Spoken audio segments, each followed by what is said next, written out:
Hello, everyone. I hope you're having a great day. So, judging from GW's current roadmap and the fact that it looks like we're going to be getting new Battle Tome updates coming up, it seems that the Flesh Eater courts are very likely going to be getting an update soon. So, I just wanted to talk a little bit about what they're currently like in the current incarnation of them, and just my thoughts and opinions on what they're currently doing, and maybe what they could do to change them up in the coming Battle Tome. So, just in case you might be new to them, you might be wondering, well, who are they in a narrative sense? Well, contrary to what their name might suggest, the Flesh Eater courts are actually, ironically, a civilization of nobles and their valiant knightly houses. Upon valiant steeds, they ride out against the enemies of their people, casting down any who would uphold evil, and above all else, they stand for honor, nobility, and defending the weak from those who would seek to harm them. Hot on their heels are also their loyal peasants. Though of lower birth than their nobles, they themselves still strive to uphold the honors of chivalry and justice, fighting against the forces of evil to help secure the land for a bountiful future for both their children and their loved ones. Just kidding. No, they are exactly what you think they are.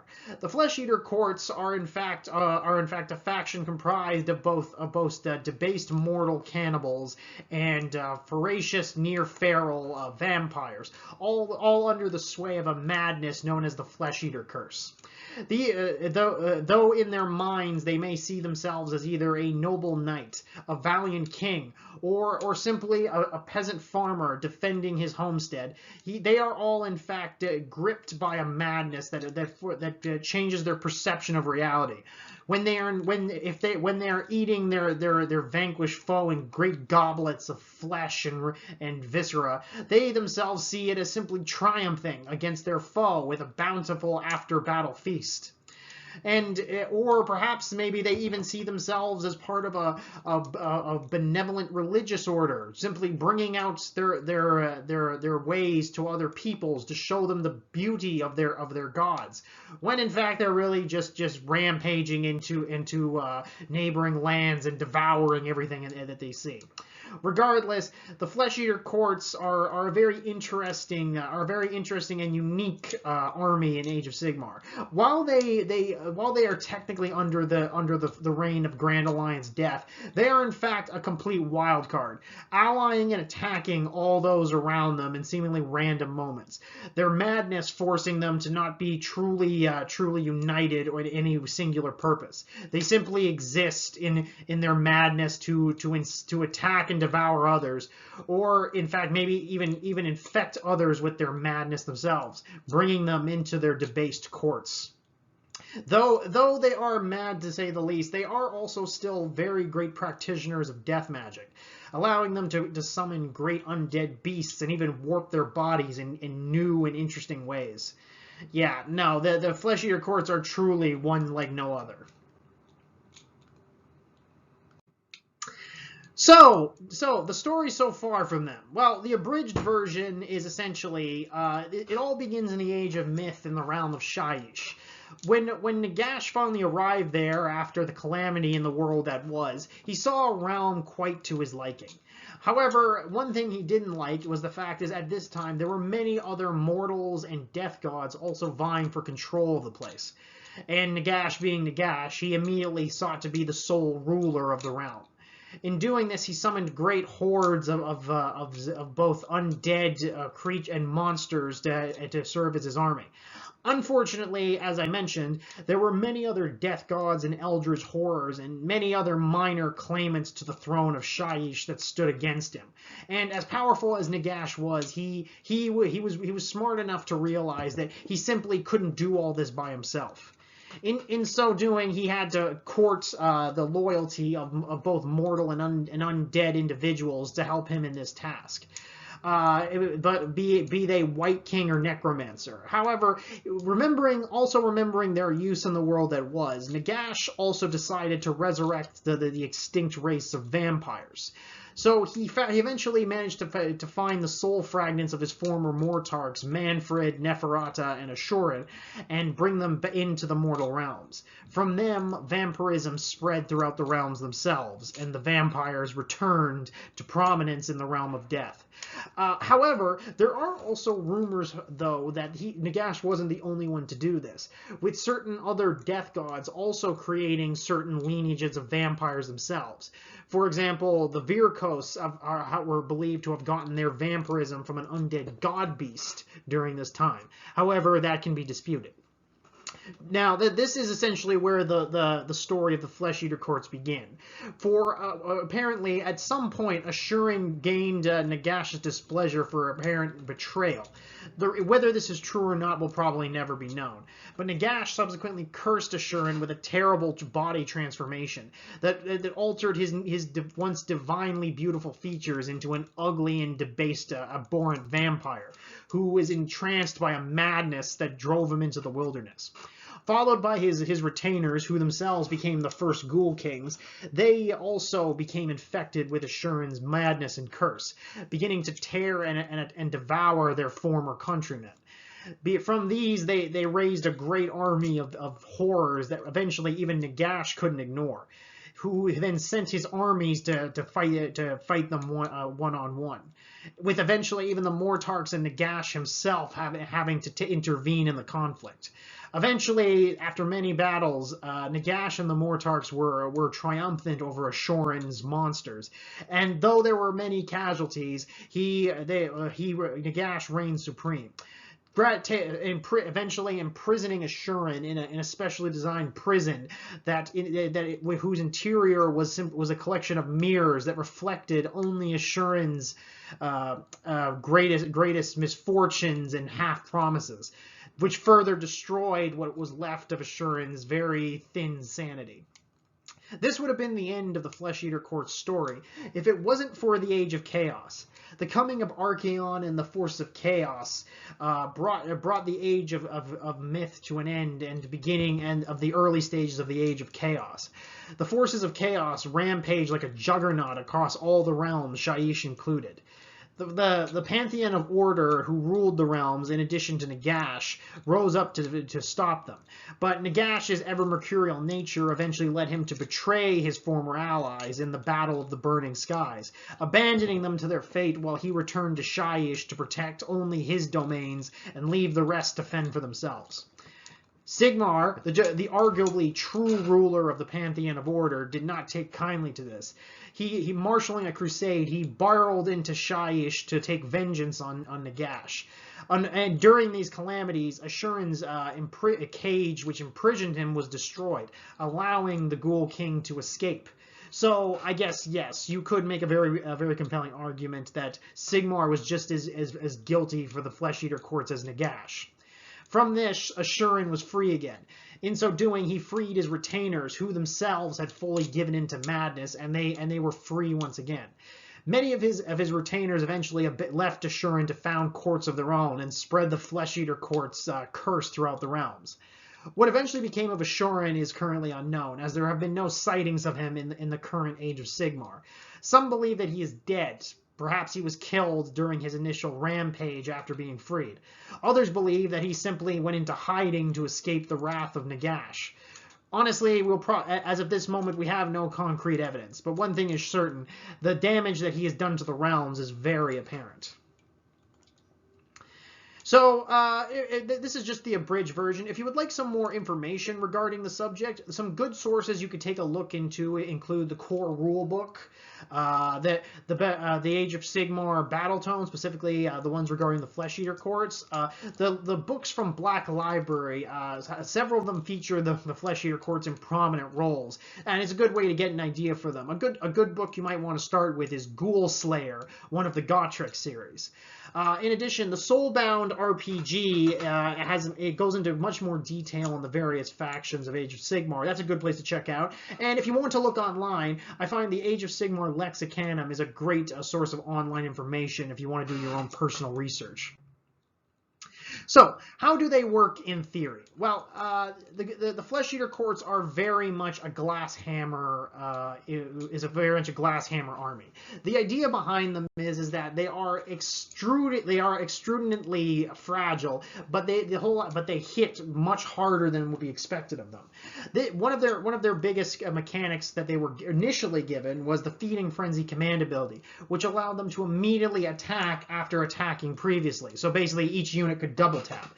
In addition to that, they also had various ways to alleviate their incredible fragility. Because, for example, a 6-up or a 5-up armor save just wasn't going to save them.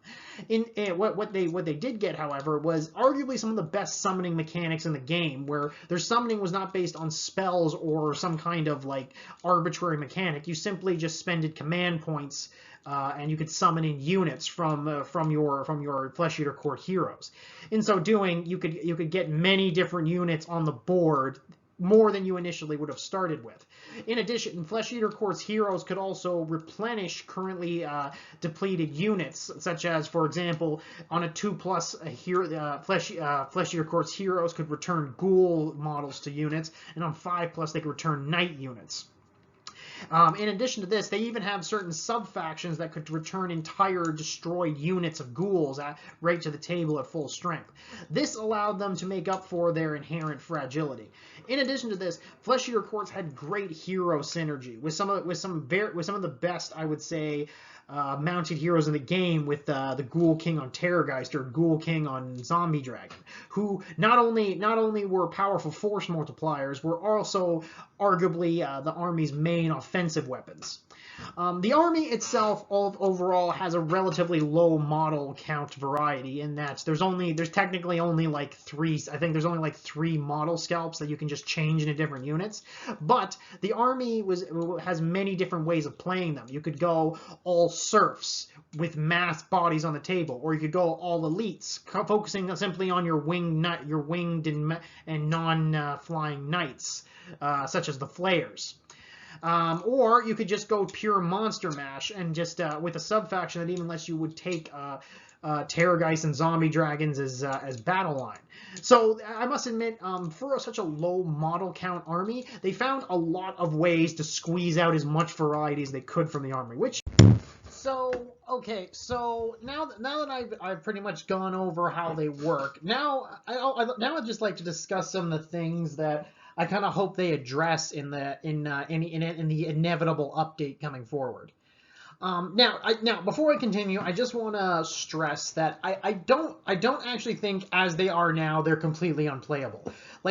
For example, from GW's own data, they are actually performing relatively well, all things considered. For example, they're within the 55 to 45 win ratio that GW seems to really want to get all their armies in. So as they stand, they're not really going to be sweeping tournaments, but you could definitely get some wins in with them. However, there are some things with them that I feel, if it's not addressed soon, is going to become a bigger and bigger issue as time goes on.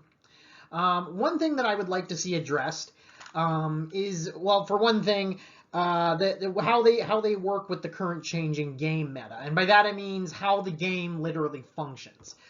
For example, if you look at the Flesh Eater Courts and their rules, it's very clear they were designed for an edition long gone. In that, like I said, for example, if you look at all their unit profiles, it's obvious they were designed to work with mass use of Feeding Frenzy, mass use of Inspiring Presence to keep all the units from running after they got clobbered for a turn.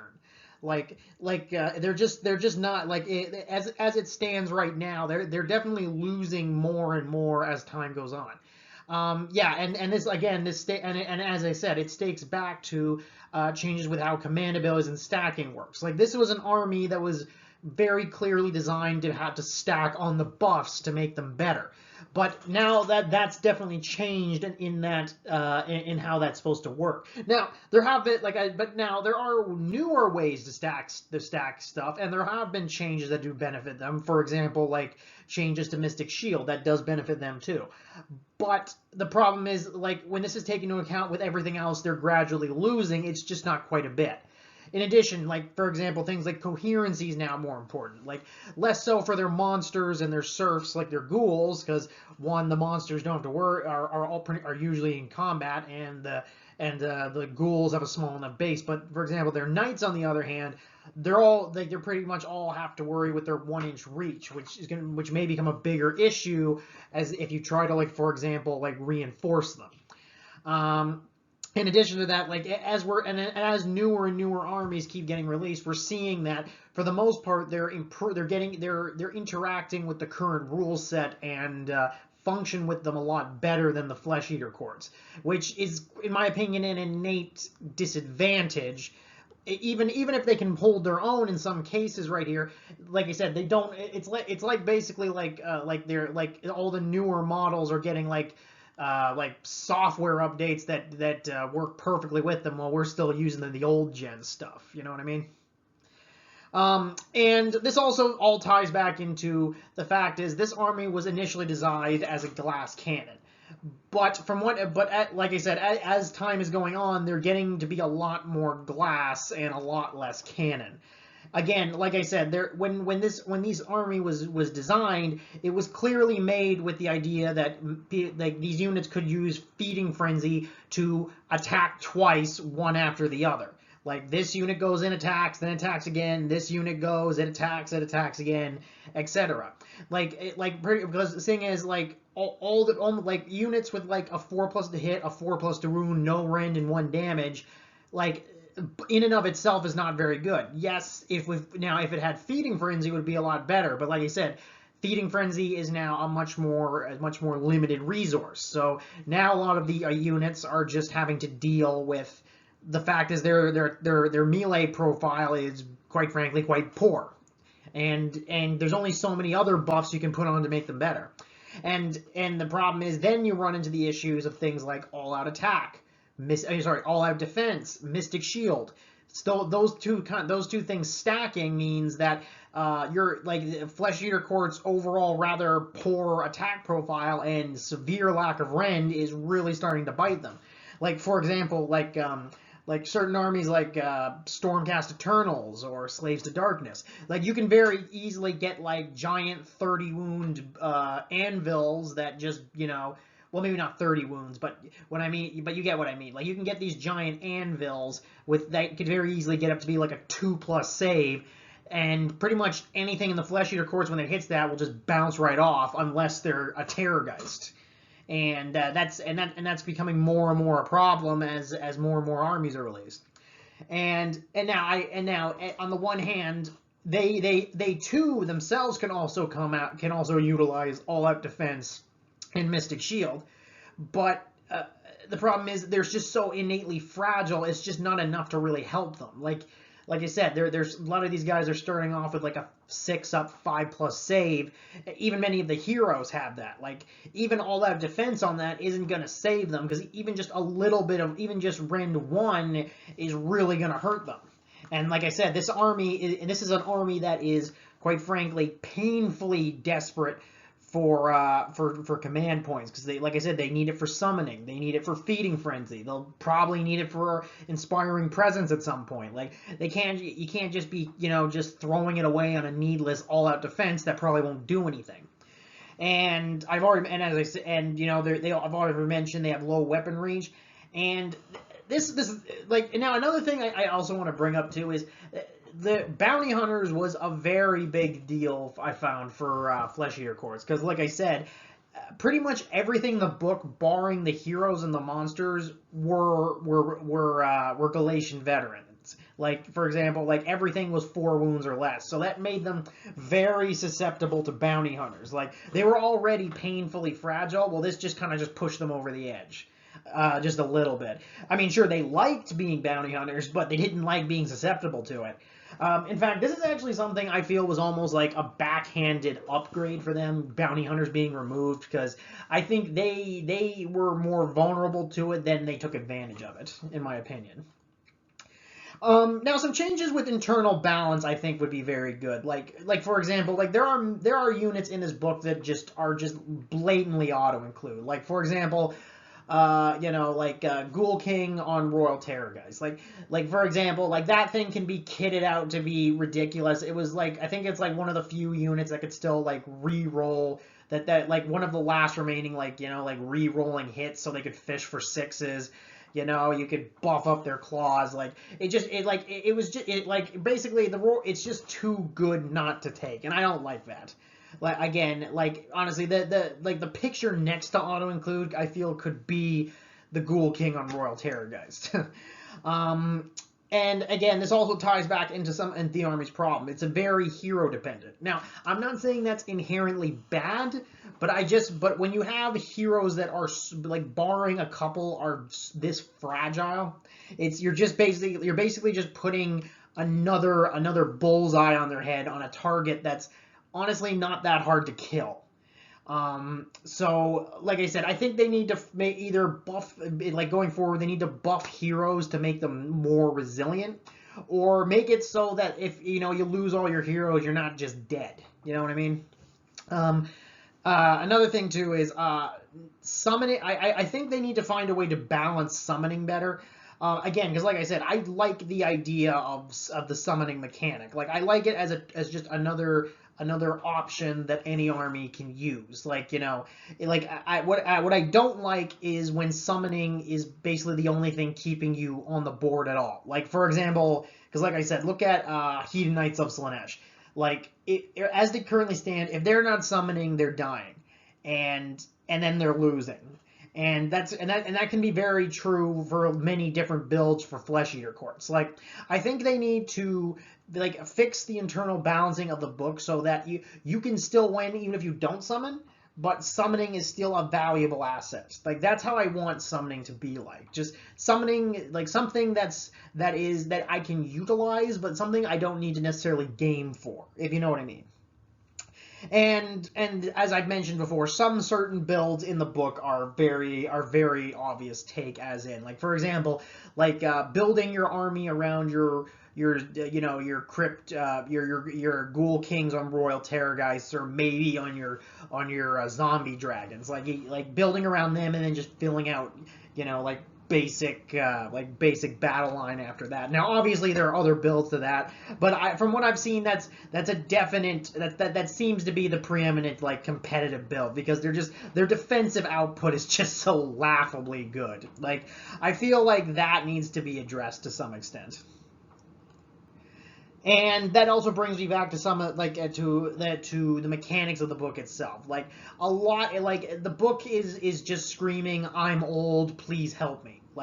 Like for example, like, case in point, like, for example, their spell lore, while not necessarily bad, like, there are many things in the spell lore that I do like, for example, like the spell that can make a monster fight at its top bracket, some that can buff other units. Those are all good and dandy. But I feel like they're kind of falling behind the arms race compared to some of the newer books. Like, for example, a lot of newer books, they can often have, like, 2 different spell lore tables, and in there, and a lot of them I feel are just objectively better. Like, for example, like Heathen Knights of Slaanesh or Lumineth Realm Lords. Like, they have some amazing like spell tables, and they also have many different ways of buffing their spell casting to make it more consistent. Like, something that I feel that the Flesh Eater Courts just don't really have, at least definitely not to the same extent. And I also feel like these armies, they're doing much better also in terms of, like, endless spells as well. Like the Flesh Eater Courts, I actually think have very good endless spells, but again, I feel like, again, they're falling behind a little bit. And in this regard too, they're also still using that very restrictive sub-faction abilities, like, okay, where you have to, like, okay, so if you pick this sub-faction, you have to take this command trait, you have to take this this artifact, etc., etc. Now, I know some people may argue that maybe this is maybe more fluffier, like it makes it more unique, but from what I've been seeing, the newer books that are just basically making sub-factions just an ability you play around Personally, I actually think that's the better way of doing it. Like, I wasn't on board at first because I thought it just didn't give enough uniqueness.